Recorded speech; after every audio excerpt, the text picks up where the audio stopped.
Roma, año 897. En una sala oscura del Palacio de Letrán, el hedor de la muerte se mezcla con el incienso de la liturgia.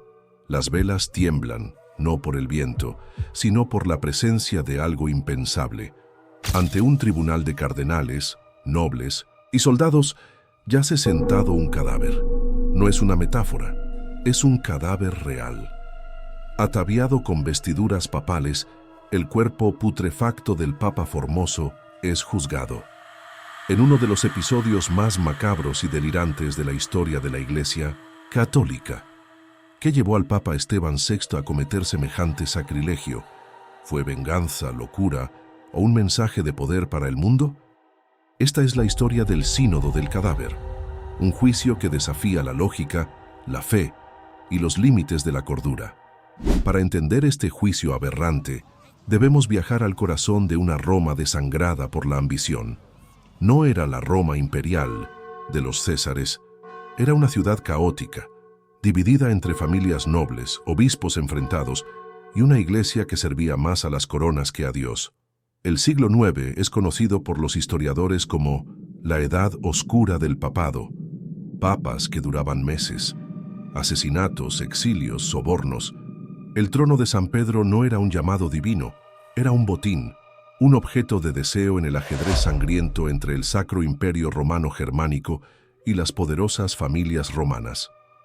En medio de esa tormenta surgió un nombre, Formoso, un hombre que escaló entre pactos, traiciones y excomuniones, hasta convertirse en papa, pero su historia no terminó con su muerte.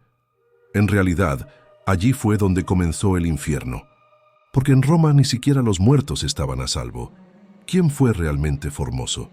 ¿Un líder santo o un hombre marcado por la ambición?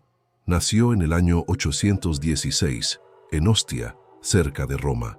Inteligente, carismático, con una mirada que, según crónicas antiguas, parecía esconder tormentas. Desde joven fue enviado como emisario papal a tierras lejanas, ganándose enemigos y aliados por igual.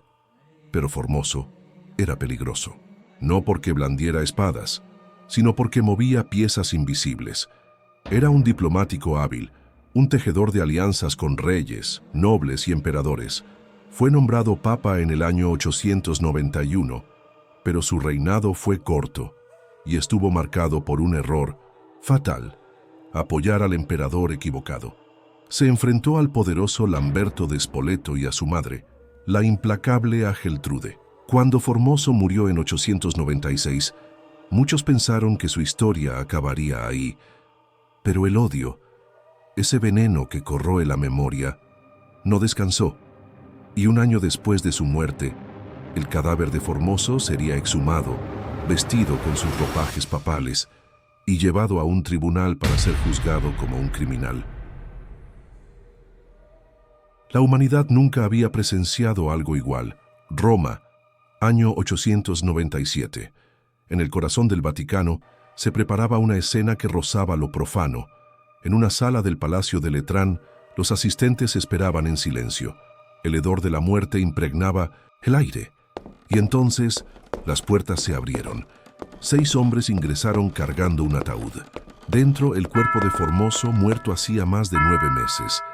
En avanzado estado de descomposición, lo sentaron en un trono, pero no bastaba con eso.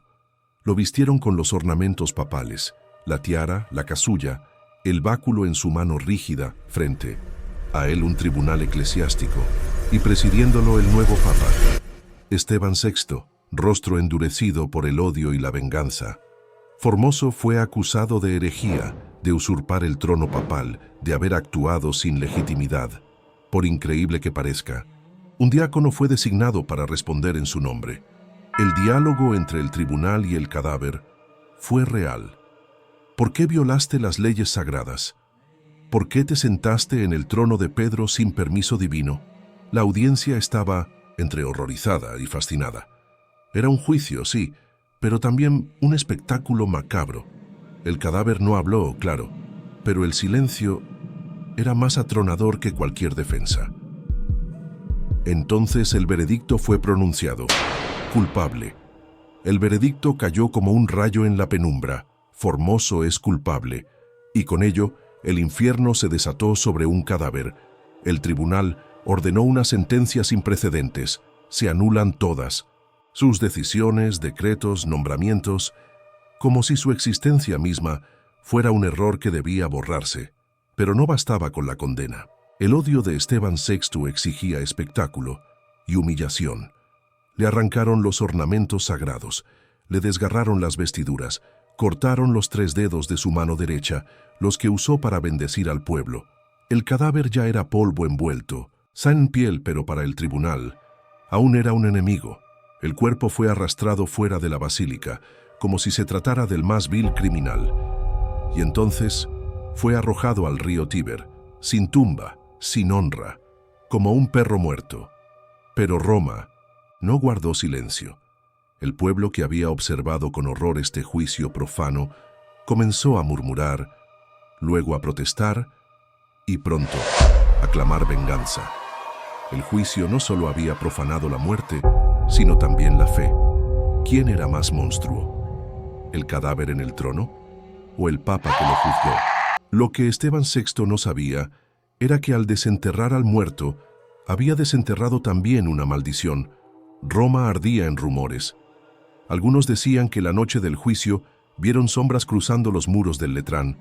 Otros juraban que el río Tíber devolvía el cuerpo del papa, flotando río arriba. La ciudad comenzó a agitarse. Los nobles se dividieron, los obispos murmuraban en voz baja, y el pueblo pedía la cabeza del nuevo papa. Esteban VI intentó sofocar el escándalo, prohibió hablar del juicio, ordenó que se olvidara el nombre de Formoso. Pero ya era tarde. Aquello no era solo herejía, era sacrilegio, era locura. Una revuelta estalló en las calles. Esteban VI, quien se creía juez del más allá, fue arrastrado por los suyos y encerrado en una celda oscura, solo, rodeado de sombras, perseguido por un muerto al que él mismo había devuelto a la luz. No pasó mucho tiempo antes de que lo encontraran estrangulado. Algunos dicen que fueron los guardias, otros que fue justicia divina. Pero hay quienes juran que antes de morir, Esteban VI hablaba solo y no se dirigía a Dios. El juicio al Papa muerto fue más que un escándalo, fue un símbolo, el símbolo de una iglesia desgarrada por el poder y por la locura. Los años pasaron, pero el eco de aquel juicio nunca se apagó. Otros papas intentaron borrar las huellas, anularon el concilio, rehabilitaron el nombre de Formoso, pero el pueblo no olvidó. ¿Cómo olvidar que se sentenció a un cadáver? ¿Cómo olvidar que la fe fue usada como arma? ¿Cómo confiar en los pastores cuando ellos mismos profanan los huesos de sus predecesores?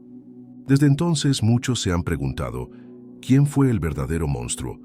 ¿Formoso, el papa acusado desde la tumba? ¿Esteban VI, el inquisidor de ultratumba? ¿O un sistema que permitió que el poder pisoteara lo sagrado? A veces, la historia es más oscura que cualquier leyenda, y en los pasillos del Vaticano aún se escucha el murmullo de aquel juicio prohibido, porque cuando se condena a un muerto, lo que en realidad se entierra es la conciencia de los vivos.